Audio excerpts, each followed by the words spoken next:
Hello everyone, hello my dear students. मैं Meenakshi from पवन वाग academy. बच्चों, पवन वाग एकेडमी में आप सभी का स्वागत है। बच्चों, आज हम लोग स्टडी करने जा रहे हैं रोटेशनल डायनेमिक्स का बहुत ही important topic, that is the moment of inertia.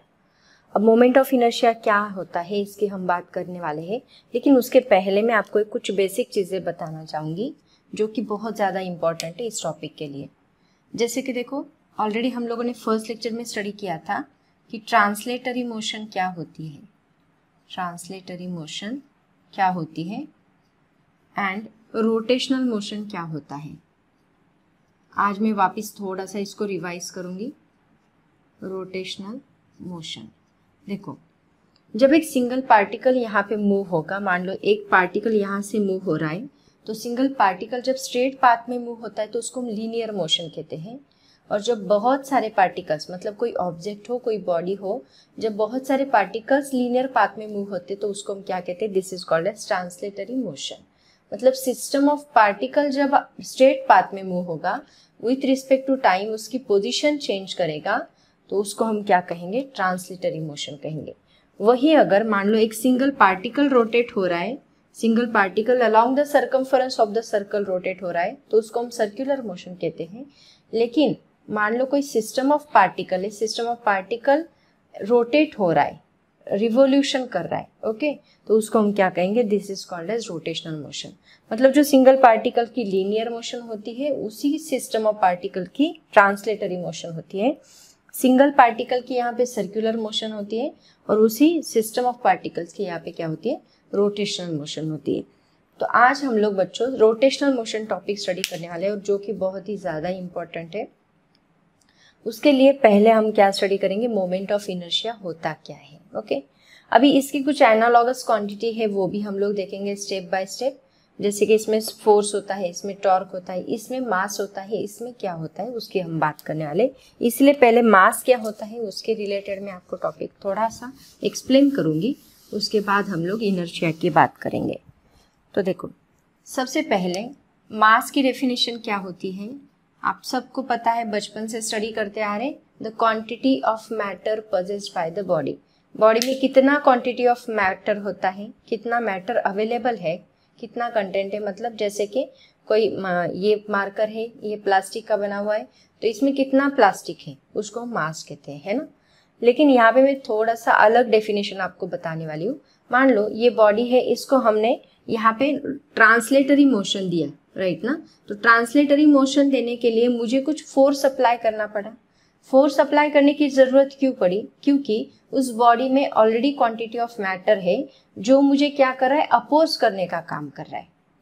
Already quantity of matter है जो मुझे अपोज करने का काम कर रहा है, और वही अपोजिशन जो कर रहा है, वो अपोजिशन मतलब इस बॉडी की एक इनबिल्ट प्रॉपर्टी है, जो कि फोर्स को, मतलब मैं बॉडी को एक्सेलरेट करना चाहती हूँ इसलिए मुझे फोर्स लगाना पड़ रहा है, फोर्स को अपोज करने का काम जो प्रॉपर्टी कर रही है उसी को हम लोग बोलते हैं मास। तो इसकी एक अलग डेफिनेशन बनती है और उसी से अलग एक फॉर्मूला बनता है, जो कि हमने न्यूटन लॉज ऑफ मोशन में स्टडी किया है। दैट फॉर्मूला क्या होता है, force is equal to mass into acceleration. तो इसका मतलब क्या, देखो, ये बॉडी है, इसके ऊपर हमने फोर्स लगाना चाहा स्ट्रेट पाथ में, तो ये फोर्स लगाया, तो यहाँ पे बॉडी क्या हुई, एक्सेलरेट हुई। तो बॉडी में एक्सेलरेशन आएगा, लेकिन ये फोर्स को एक अपोजिशन मिलेगा। जितना आप फोर्स बढ़ाओगे उतना एक्सेलरेशन बढ़ेगा। मतलब force is directly proportional to acceleration है यहाँ पे। और यहाँ पे F इज इक्वल टू, जब हम डायरेक्टली प्रोपोर्शनल निकालते हो तो हमें कांस्टेंट लेने की जरूरत पड़ती है। F is equal to constant into acceleration. तो ये कांस्टेंट प्रॉपर्टी यहाँ पे कौन सी है, दैट इज मास। तो मास इनटू एक्सेलरेशन, और मास इज इक्वल टू क्या बनेगा, अगर मैं एक्सेलरेशन इधर शिफ्ट करूँ तो यहाँ पे डिवाइड होगा, तो मास इज इक्वल टू बनेगा फोर्स डिवाइड बाय एक्सेलरेशन। मतलब आप जितना बॉडी को फोर्स लगाओगे उतना ज़्यादा अपोजिशन आपको मिलेगा, उतना कम बॉडी एक्सेलरेट होगी, है ना। अगर अपोजिशन जितना ज़्यादा उतनी कम बॉडी एक्सेलरेट होगी, ऐसे यहाँ पे इसका मीनिंग है। मतलब इन शॉर्ट अगर मैं आपको बताऊँ कि मास क्या है, मास एग्जैक्टली एक ऐसी प्रॉपर्टी है बॉडी की जो चेंज को अपोज करना चाहती है, टू अपोज द चेंज को अपोज करना चाहती है बॉडी की, ऐसी प्रॉपर्टी को हम लोग क्या बोलते हैं, मास बोलते हैं। आया समझ में? और इसी को क्या बोलते हैं फिजिक्स की लैंग्वेज में, इसको क्या बोला जाता है? This is called as inertia. इसको क्या बोला जाता है? इनर्शिया बोला जाता है। यहाँ पे इनर्शिया, मोमेंट ऑफ इनर्शिया अलग बात है। इनर्शिया क्या होता है? जो बॉडी को अपोज करने का काम करता है। जैसे कि देखो, अगर कोई बॉडी रेस्ट पोजीशन पे है, मान लो कोई बॉडी रेस्ट पोजीशन पे है, तो उसको रेस्ट पोजीशन में ही रहना है। जैसे कि न्यूटन का फर्स्ट लॉ बोलता है, every body continues to be in state of rest or state of motion until and unless external force is applied on it. जब तक कोई एक्सटर्नल फोर्स उसके ऊपर एक्ट नहीं होता तब तक वो रेस्ट पोजीशन में रहना चाहती है, मोशन में रहना चाहती है, अगर जब तक कोई एक्सटर्नल फोर्स एक्ट नहीं होता तब तक। ओके, उसी तरह यहाँ पे ये जो मास है वो क्या कर रहा है? बॉडी को रेस्ट में रखने का काम कर रहा है। एग्जाम्पल दूं मैं इसके लिए, मान लो हम लोग बस में बैठे हैं। आप लोगों ने सुना होगा इनर्शिया, इसके पहले बस में जब हम लोग बैठते हैं तो जैसे सडनली ड्राइवर ब्रेक लगाता है तो हमारी बॉडी मोशन में है, उसको मोशन में ही रहना है। जैसे ड्राइवर ब्रेक लगाएगा तो हम लोग ऐसे मूव हो गए आगे की तरफ, है ना। तो जो धक्का लगता है यहाँ पे वो क्या है? इनर्शिया की वजह से, क्योंकि हमारी बॉडी अपोज कर रही है उस चेंज को। और रेस्ट में है तो रेस्ट में भी वैसे ही है। मान लो सुबह हम लोग उठने के लिए बहुत फोर्स लगाना पड़ता है हमारी बॉडी को, क्योंकि हमारी बॉडी रेस्ट पोजीशन में, उसको रेस्ट में ही रहना है। सिमिलरली ये बॉडी यहाँ पे है, इसको जब हम उठा रहे तो यहाँ बहुत फोर्स लगाना पड़ रहा है। क्यों? क्योंकि उस बॉडी को रेस्ट में ही रहना है। तब तक वो यहाँ से नहीं हिलेगी जब तक हम एक्सटर्नल अनबैलेंस फोर्स अप्लाई नहीं करते। वही चीज क्या है यहाँ पे? इनर्शिया, जो अपोज करने का काम करती है, चेंज को अपोज। और ये कौन कर रहा है यहाँ पे? मास। आया समझ में? वही मोमेंट ऑफ इनर्शिया क्या है? देखो, अभी यहाँ पे हम बॉडी ट्रांसलेटरी मोशन से रिलेटेड ये चीज है, मास और इनर्शिया। ओके, वही अगर हम लोग रोटेशनल मोशन में ले, मतलब जब बॉडी रोटेट होती है मतलब क्या? देखो, मान लो इस बॉडी को मैंने ऐसे रोटेशन परफॉर्म किया, ऐसे रोटेशन जब मैं परफॉर्म करूंगी तो होगा क्या? ये बॉडी का हर एक पार्टिकल सर्कल परफॉर्म करेगा, है ना। जब सिंगल पार्टिकल की बात आती है तो along the circumference of the circle वो सर्कल परफॉर्म करता है। एक सिंगल पार्टिकल ऐसा सर्कल बनाएगा, राइट।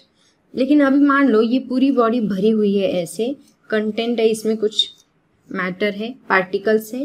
तो यहाँ का पार्टिकल यहाँ पे सर्कल बना रहा है, यहाँ का पार्टिकल यहाँ पे सर्कल बना रहा है, यहाँ का पार्टिकल यहाँ पे सर्कल बना रहा है, यहाँ का पार्टिकल यहाँ पे, एंड यहाँ का पार्टिकल यहाँ पे। यहाँ के सभी पार्टिकल सर्कल बना रहे हैं, राइट।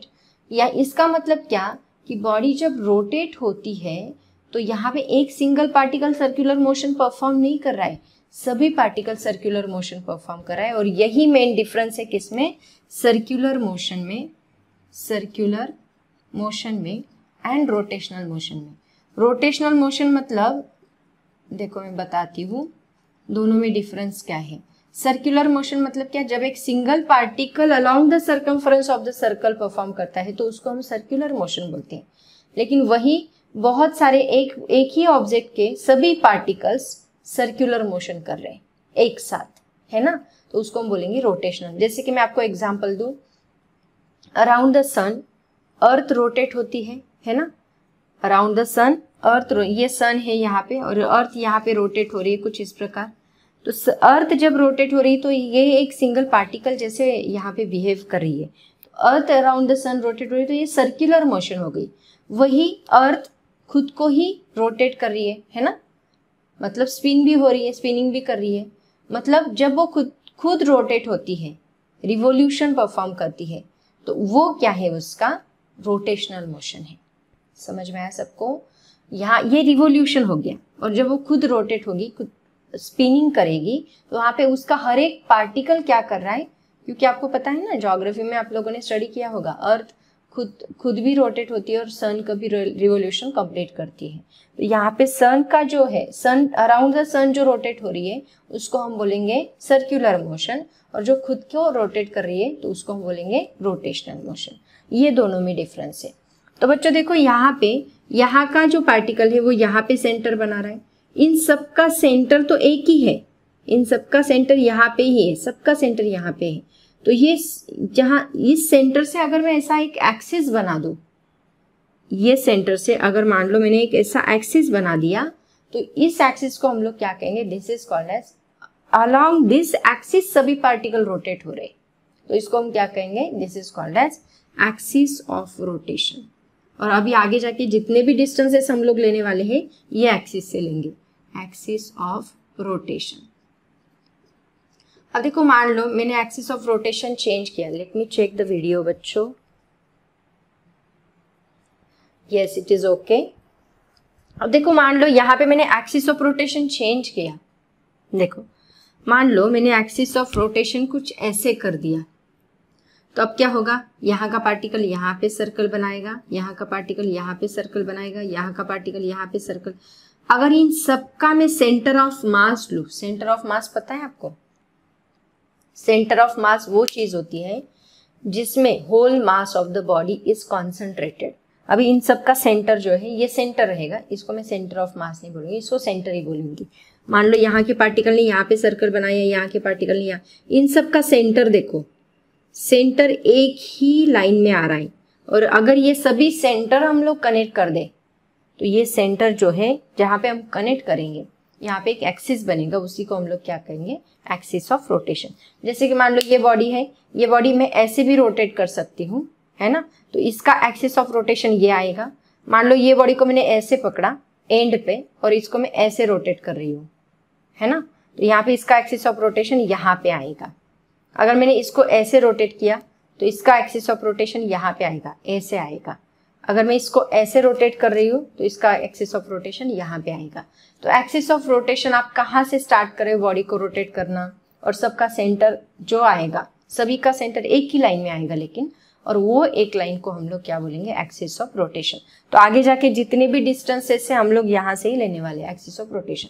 बच्चों ये टॉपिक बहुत ज़्यादा इंपॉर्टेंट है, इसी मतलब इस मोमेंट ऑफ इनर्शिया के ऊपर कॉम्पिटिटिव एग्जाम में सीईटी में सबसे ज़्यादा क्वेश्चंस होते हैं इसी टॉपिक से रिलेटेड। इसके बहुत सारे फॉर्मूलेज भी हैं, वो सभी फॉर्मूलेज में आपको लिख के देने वाली हूँ, वो आपको लर्न करने ही है, क्योंकि उसके ऊपर ही सीईटी में सबसे ज़्यादा सवाल आ रहे हैं। रोटेशनल डायनेमिक्स के ऊपर मोमेंट ऑफ इनर्शिया का जो टॉपिक है उसके ऊपर बहुत ज़्यादा सवाल है। ओके, तो बच्चों अभी इसकी डेफिनेशन हम लोग स्टडी कर लेते हैं। इसकी डेफिनेशन क्या है, देखो इसको रफ करती हूँ पहले, फिर हम लोग डेफिनेशन देखेंगे। हाँ, तो अभी मोमेंट ऑफ इनर्शिया क्या होता है सबसे पहले बात कर लेते हैं। जैसे कि मैंने आपको बोला ट्रांसलेटरी मोशन में क्या होता है, मास। मास क्या है, एक इनहेरेंट प्रॉपर्टी है, इसी को हम लोग क्या बोलते हैं, this is called as inertia. Okay, अब वही अगर रोटेशनल मोशन में हम लोग ले ऐसी इनहेरेंट प्रॉपर्टी बॉडी की जो अपोज करने का काम कर रही है। ट्रांसलेटरी मोशन में कौन अपोज करने का काम कर रहा है, मास। वैसे रोटेशनल मोशन में भी एक प्रॉपर्टी है जो कि अपोज करने का काम कर रहा है, वो कौन सी है, मोमेंट ऑफ इनर्शिया। मतलब मोमेंट ऑफ इनर्शिया मतलब हम बोलेंगे कि ये मास जो है, मास is an analogous quantity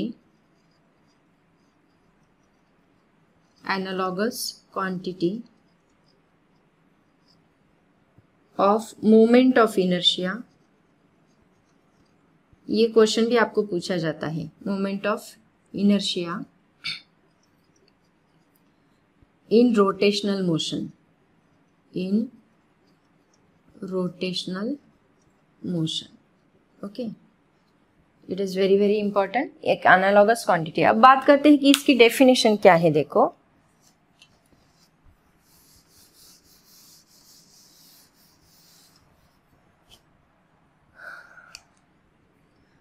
बच्चों इसकी डेफिनेशन, यहाँ पे मान लो मैंने एक बॉडी ली और ये उसका एक्सिस ऑफ रोटेशन है। ओके, ये सेंटर से पास हो रहा है एक्सिस ऑफ रोटेशन।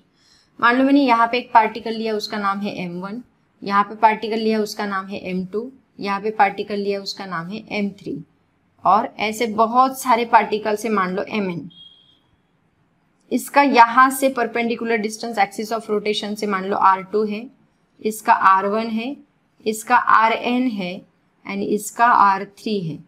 ओके, ये डिस्टेंस है from the axis of rotation. तो यहाँ पे मोमेंट ऑफ इनर्शिया मतलब क्या होता है, it is the sum of, किसकी सम करोगे आप, इन सब की सम करोगे, किसकी, product of mass and square of distance of that particle from the axis of rotation. मतलब m1 r1 स्क्वायर करूंगी मैं, प्रोडक्ट ऑफ इन दोनों का क्या है, प्रोडक्ट, इसका मास का and square of the distance between from axis of rotation, okay, वो पार्टिकल का। तो इन दोनों का प्रोडक्ट करूंगी मैं, ऐसे हर एक पार्टिकल का प्रोडक्ट लेने वाली हूँ, m2r2 square and m3r3 square, ऐसे हम लोग कहाँ तक लेंगे, up to mn square.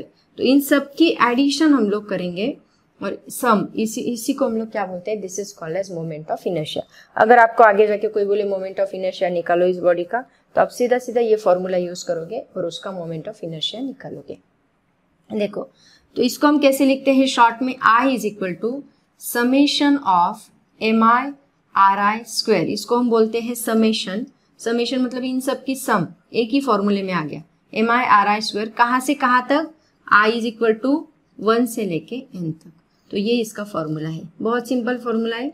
It is the sum of product of mass of that body, mass of the particle बोलो, या फिर square of the distance between from the axis of rotation. Okay, ये इसकी डेफिनेशन में लिख के ही देती हूँ आपको, 1 minute.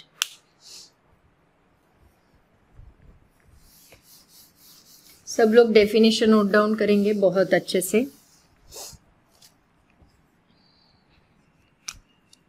Moment of inertia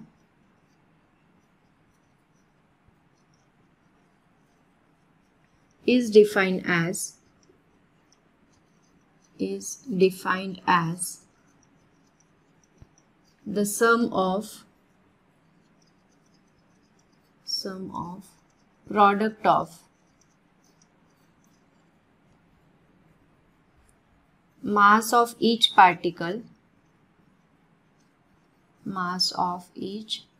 particle and square of its perpendicular distance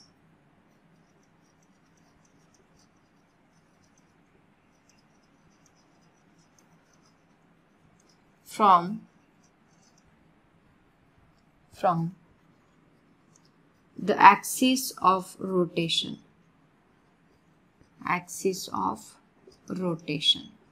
Okay, I is equal to summation mi ri square, I is equal to 1 to n।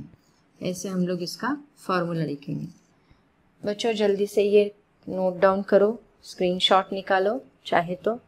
अब लेते हैं आगे का टॉपिक हम लोग। बच्चों अभी हम बात करते हैं कि मोमेंट ऑफ इनर्शिया डिपेंड कौन सी चीज पे करता है ना। It depends on which factors affecting moment of inertia.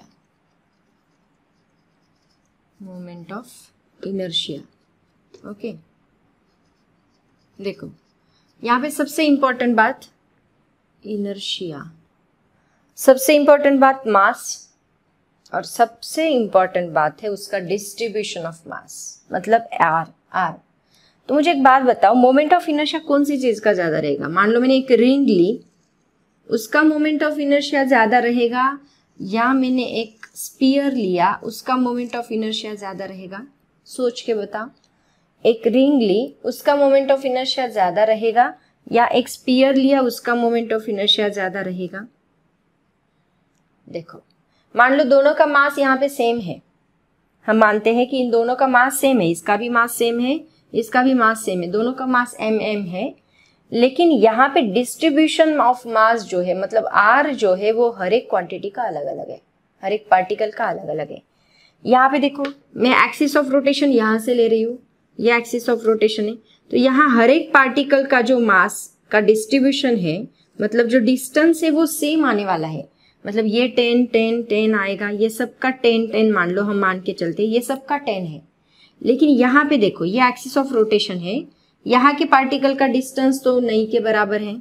यहाँ का पार्टिकल जो रोटेट हो रहा है, मान लो इसका 1 है, इसका 2 है, इसका 3 है, ऐसे हर एक पार्टिकल का आर अलग अलग है। तो अगर मैं 1 × 2 × 3 ऐसे मल्टीप्लीकेशन करूँ तो ये ज़्यादा आएगा, ये 10 10 10 सबका मल्टीप्लीकेशन ज़्यादा आएगा। ऑब्वियसली इन सबका मल्टीप्लीकेशन ज़्यादा आएगा, है ना। इसका मतलब इसका डिस्ट्रीब्यूशन ऑफ मास कहाँ है, along the circumference of the circle. तो ये जो बॉडी है, इसका अंदर से अपोजिशन ज्यादा होगा, मतलब इसका मोमेंट ऑफ इनर्शिया ज्यादा होगा as compare to this body. इसका मोमेंट ऑफ इनर्शिया कम होगा। इसका मतलब सबसे इंपॉर्टेंट फैक्टर कौन सा है कि मास के ऊपर तो वो डिपेंड करती ही है, it depends on mass also, but यहाँ पे सबसे इंपॉर्टेंट फैक्टर कौन सा है? Distribution of mass, distribution of mass. तो देखो बच्चों, आपने अगर वो जहाँ पे हम लोग गन्ने का जूस पीते हैं, गन्ने के जूस में वो जो मशीन हम लोग यूज करते हैं वहाँ पे एक व्हील होता है ना। अगर आपने देखा होगा तो वो व्हील कुछ ऐसे होता है। तो ऐसे क्यों होता है वो व्हील? क्योंकि उसका डिस्ट्रीब्यूशन मास जो है, आयन का बना हुआ व्हील है वो, और उसका डिस्ट्रीब्यूशन ऑफ मास जो है वो along the circumference of the circle है, ताकि उनका डिस्टेंस बढ़ जाए पार्टिकल्स का, और पार्टिकल्स का डिस्टेंस बढ़ने के बाद आपका मोमेंट ऑफ इनर्शिया बढ़ जाएगा। तो ज्यादा फोर्स लगाने की जरूरत नहीं पड़ेगी। एक बार आपने उसको रोटेट कर दिया, मोशन दे दी, तो वो कंटिन्यूअसली मोशन में रहेगा, और अपोजिशन ज्यादा होने की वजह से एक्सटर्नल फोर्स उसको अनबैलेंस नहीं कर पाएगा। एक्सटर्नल फोर्स उसके मोमेंट ऑफ इनर्शिया मतलब उसके मोशन को स्टॉप नहीं कर पाएगा। यही रीजन है उसके बिहाइंड। तो डिस्ट्रीब्यूशन ऑफ मास के ऊपर मोमेंट ऑफ इनर्शिया सबसे ज्यादा डिपेंड करता है। तो बच्चों, अभी इसी से रिलेटेड कुछ डेरिवेशन से वो हम लोग देखने वाले हैं। आप पहले इसको अच्छे से कॉपी कर लो। मैं अभी डेरिवेशन लेने वाली हूँ काइनेटिक एनर्जी का। तो नेक्स्ट क्वेश्चन देखो क्या है। क्वेश्चन आपको पूछा जाता है, डिराइव एन एक्सप्रेशन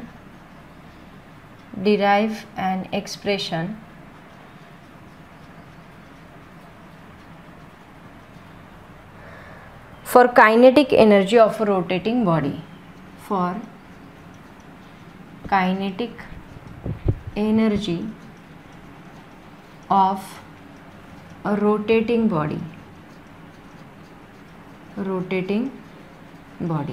देखो मान लो यहाँ पे हमने एक बॉडी ली, एक इरेग्युलर शेप की बॉडी ली मान लो, और ये बॉडी यहाँ पे अलोंग दिस एक्सिस, इसका एक्सिस ऑफ रोटेशन ये है, ऐसे रोटेट हो रही है। ओके, तो ये जो बॉडी है इसका अलोंग दिस एक्सिस वो रोटेट हो रही है, तो इसका एंगुलर स्पीड जो है वो सेम रहेगा। इसका लीनियर स्पीड चेंज होगा क्योंकि ये यूसीएम कर रही है। यूसीएम मतलब यूनिफॉर्म सर्कुलर मोशन कर रही है। मैंने ऑलरेडी आपको बताया, जब बॉडी यूनिफॉर्म सर्कुलर मोशन करती है तो उसका एंगुलर स्पीड सेम होता है ना। तो ओमेगा यहाँ पे सेम रहेगा। यहाँ पे लीनियर वेलोसिटी चेंज होगी लेकिन ओमेगा चेंज नहीं होगा। मान लो यहाँ पे मैंने एक पार्टिकल लिया m1, इसका यहाँ से डिस्टेंस हमने लिया परपेंडिकुलर डिस्टेंस r1। यहाँ पे दूसरा पार्टिकल लिया m2, इसका यहाँ से डिस्टेंस लिया r2। ऐसे बहुत सारे पार्टिकल लिए और मैंने लास्ट पार्टिकल लिया mn, यहाँ से इसका डिस्टेंस लिया rn। Okay, consider a body. अब देखो बच्चों, हमारे काइनेटिक एनर्जी का फॉर्मूला क्या होता है? लीनियर मोशन में हाफ mv², ये फॉर्मूला होता है। हमें प्रूफ क्या करना है पहले वो मैं आपको बता देती हूँ। हाफ mv² ये फॉर्मूला है। अब यहाँ पे मास किसको रिप्लेस करता है? मोमेंट ऑफ इनर्शिया, है ना। जैसे कि ट्रांसलेटरी मोशन में होता है मास और रोटेशनल मोशन में होता है मोमेंट ऑफ इनर्शिया। याद रखो, m किसको रिप्लेस करेगा? I को, एंड v किसको रिप्लेस करेगा? ओमेगा को। लीनियर वेलोसिटी किसको रिप्लेस करी? एंगुलर वेलोसिटी को। तो यहाँ पे हमें फॉर्मूला क्या मिलना चाहिए? Half I ω²। ये फॉर्मूला हमें डिराइव करना है किसमें? काइनेटिक एनर्जी में। वही चेंज होता है बस। मतलब अगर यहाँ मास है तो मास की जगह पे I आ जाएगा, v है तो ओमेगा आएगा, अल्फा है एक्सेलरेशन a है तो अल्फा आएगा। ये बातें आप लोग याद रखो। रोटेशनल मोशन में यही चीज़ें रिप्लेस होने वाली है। क्या रिप्लेस होने वाला है? एक टेबल बना के देती हूँ मैं आपको। देखो, ट्रांसलेटरी मोशन में आप बना ही लो, ये टेबल बेटर रहेगा। उसके बाद ये क्वेश्चन लिखना स्टार्ट करो। ट्रांसलेटरी मोशन में कौन सी चीज़ें रिप्लेस होती है एंड रोटेशनल मोशन में कौन सी चीज़ें रिप्लेस होती है। देखो, ट्रांसलेटरी मोशन में क्या होता है? s, तो यहाँ पे क्या होता है? थीटा। ऑलरेडी लिखा है शायद से आपने। ये यहाँ पे होता है v, यहाँ पे होता है ओमेगा, यहाँ पे होता है a, यहाँ पे होता है अल्फा। और अभी हमने बात की किसकी? Moment of inertia. यहाँ पे होता है मास, तो यहाँ पे होता है I, मोमेंट ऑफ इनर्शिया, है ना। तो ये चीज़ें यहाँ पे रिप्लेस होने वाली है। s से रिप्लेस होगा थीटा, और दोनों में रिलेशन s = r थीटा, यहाँ पे v = r omega, a = r alpha. Okay, तो ऐसे चीज़ें यहाँ पे रिप्लेस हो रही है। तो ये आप लोग याद रखो। अभी आगे जाके रोटेशनल मोशन में मैं ये सभी चीज़ें यहाँ पे रिप्लेस करके लिखूंगी। तो वैसे यहाँ पे फॉर्मूला क्या बनेगा काइनेटिक एनर्जी का, I ओमेगा स्क्वायर। तो देखो, consider a body, first point आप लिखोगे consider a body of mass m rotating along the axis of rotation,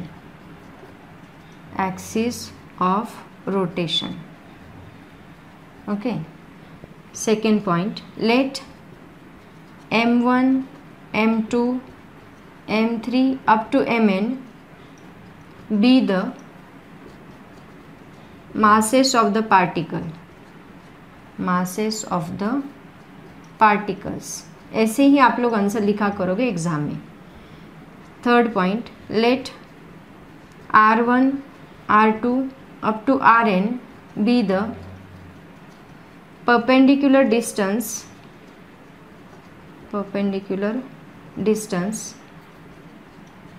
from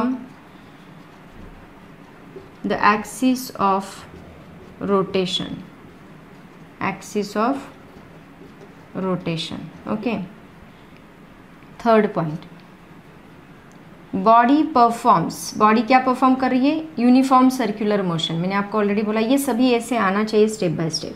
body performs UCM, uniform circular motion, then its angular velocity is constant,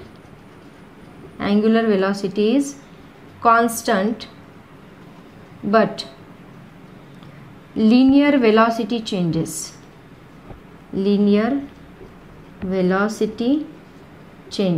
कैसे change होती है देखो, यहाँ पे लिखेंगे हम लोग v1 इज इक्वल टू क्या बनेगा r1 into omega, v2 is equal to क्या बनेगा r2 इंटू ओमेगा, डिस्टेंस है ना उनका, ऐसे रिलेशन होता है, मैंने आपको बताया अभी v3 इज इक्वल टू होता है r3 into omega and so on, vn is equal to होता है rn इंटू ओमेगा, ओके।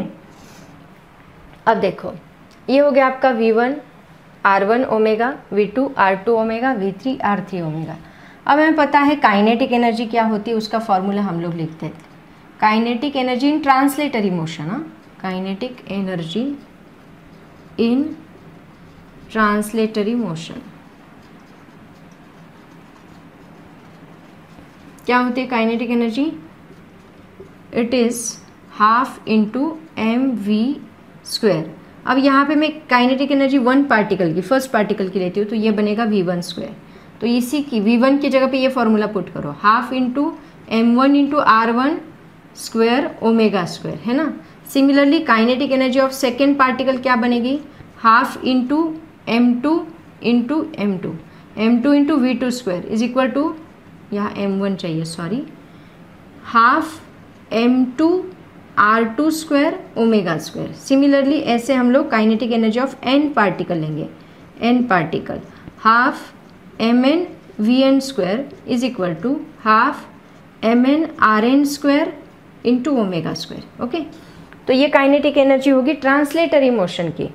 अब अगर मुझे रोटेशनल मोशन की टोटल काइनेटिक एनर्जी लेनी है तो मैं इन सब की एडिशन करूँगी, then total rotational kinetic energy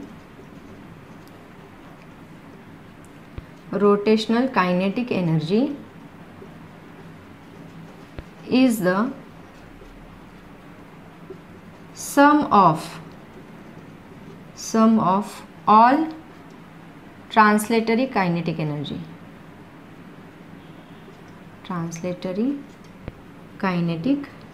तो क्या बनेगा देखो, then rotational kinetic energy is equal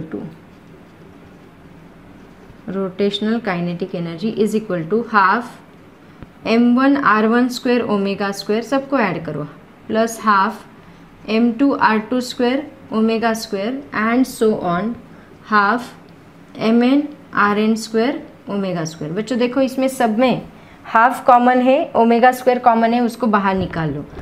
तो यहाँ पे देखो मैं हाफ कॉमन निकालती हूँ, हाफ कॉमन निकाला तो क्या आएगा, in bracket m1r1 square plus m2r2 square plus up to mn square and यहाँ पे ओमेगा इसके बाहर आएगा। तो ये किसका फॉर्मूला है बच्चों, यहाँ पे लिखती हूँ इस साइड में, वहाँ से इधर लिखती हूँ। ये किसका फॉर्मूला है, m1r1 square. I is equal to क्या होता है, मैंने आपको बताया I इज इक्वल टू होता है m1r1 square plus m2r2 square up to mn square. Okay, तो मैं उसकी जगह पे I रिप्लेस करती हूँ, तो यहाँ पे हमें मिलेगा rotational kinetic energy is equal to, rotational kinetic energy is equal to half, तो एज इट इज़ रहेगा, ये हाफ एज इट इज़ रहेगा, इसकी जगह पे मैं I पुट करूँगी, I इंटू ये ओमेगा स्क्वायर। बच्चों यही हमें प्रूव करना था, ये आपकी होगी kinetic energy of rotating body, यही हमें प्रूव करना था। तो देखो I को किसने रिप्लेस किया, मास, और ओमेगा V लीनियर वेलोसिटी को एंगुलर वेलोसिटी ने रिप्लेस किया, मास को मोमेंट ऑफ इनर्शिया ने रिप्लेस किया। समझ में आया सबको? तो बच्चों जल्दी से इसका स्क्रीनशॉट निकाल लो, और एक क्वेश्चन हम लोग अटेम्प्ट करेंगे, इसी से रिलेटेड छोटा सा सवाल है वो देखेंगे। ओके स्टूडेंट्स, अभी हम देखते हैं इसी से रिलेटेड एक सवाल है। बच्चों टेक्स्ट बुक में टॉपिक चेक करते चलो, कोई टॉपिक छूटना नहीं चाहिए। अगर कोई टॉपिक छूट गया तो वैसे मुझे आप कमेंट सेक्शन में कमेंट कर सकते हो, सभी टॉपिक्स में कवर करने वाली हो। क्वेश्चन देखो क्या है, explain the physical significance of moment of inertia. Explain, सभी क्वेश्चंस ठीक से अटेम्प्ट करोगे। The physical significance, physical significance of moment of inertia, moment of inertia. देखो इसको आप कैसे अटेम्प्ट करोगे, if mass moment of inertia replace कर रहा है ना, इसको हम लिखेंगे first point, if moment of inertia, moment of inertia replaces mass, mass को रिप्लेस कर रहा है, and angular velocity, angular velocity किसको रिप्लेस कर रही है, मतलब omega, angular velocity omega replaces linear velocity, replaces linear velocity, velocity in rotational, okay, in rotational. Then यहाँ पे लिखेंगे then kinetic energy is equal to half I omega square is analogous in rotational, in translational kinetic energy, translational kinetic energy half mv square। आया समझ में? तो यहाँ पे I क्या है, then I is called moment of inertia, moment of inertia